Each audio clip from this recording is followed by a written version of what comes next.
Okay, so in this question, if you see carefully, so it is given that two particles A and B both starts from rest. So initial velocity of both A and B is 0 and they move for equal time. So we can say that ki A, so object A starting from rest, say move for a total time 2t, while this is object B, again starting from rest, this object also moves for total time 2t, and we need to find the distances covered by them. So in the first half time, that is in t time, the acceleration is a, while in the next half it is 2a. For B, in the first half acceleration is 2a and in the next half acceleration is 2a, that is for time t and t. I'll give you advice here. Whenever an object performs two or more than two type of motion, then always draw a velocity time graph. Whenever an object performs, like here, particle A is having two accelerations, first A and then 2A. B is also having two accelerations, first 2A and then A. In such type of motion in which more than one type of motion is given, an object performs more than one type of motion, and in such a case always go for a velocity time graph. So I will draw the velocity time graph for A first here, A, and I can say that starting from rest, so as it is starting from rest, so initial velocity is 0, and in the first half, that is in time t, so in time t the velocity covered will be equal to what? So v is equal to u plus at, so I'll take 0 plus at, so that is 80, so acquired velocity is 80. Now from this point the acceleration is changed to 2a, so the slope of the graph is also increased, it get doubled. Okay, so now here it again travels for next time t, so that is 2t, so total time interval is 2t. Now what is the velocity at this location? So from this point to this point, again I will apply v is equal to u plus at. Now initial velocity is at, already it is there, plus acceleration is 2a into time interval is t. So 280 plus 80 will become 380. So this is 380.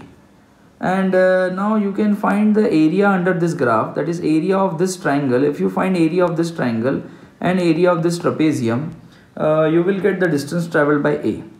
Okay, but we just have to compare, we don't have to calculate. So same graph is there for B. If we draw the velocity time graph for B, so in the starting what is happening, B is having greater acceleration of 2a. So the velocity acquired by B will be equal to u plus acceleration is 2a into t. So it is 280.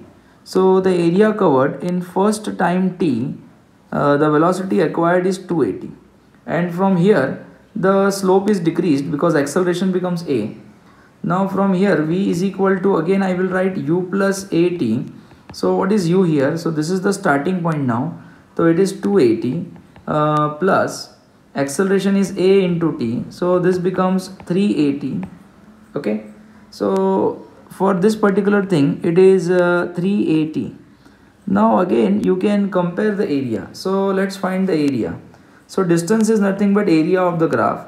So first of all find area of this triangle, which is half into base into height plus area of this trapezium, that will be half, that is for A, half into sum of parallel sides, that is 80 plus 380 into height t. So let's begin. So it will be half 80 square plus half into 80 plus 380 plus 80 will be 4a t square. So it becomes 5a t square upon 2, that is distance travelled by A. Now if I compare distance travelled by B, that is area of this triangle, so let's find. So distance travelled by B will be equal to area of this triangle, half into base into height plus half into sum of parallel sides. So it will be 280 plus 380, this is 380 into height, that is t. So you will get this as 2 get cancelled, this is 80 square plus half into 3 plus 2 5 at square. So it becomes 7 at square upon 2.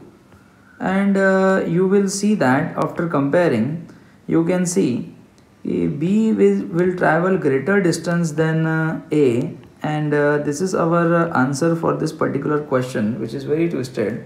Okay, but as I advise you, कि whenever an object performs more than one type of motion, always draw the velocity time graph, and then you can find it very easily. Okay, thank you.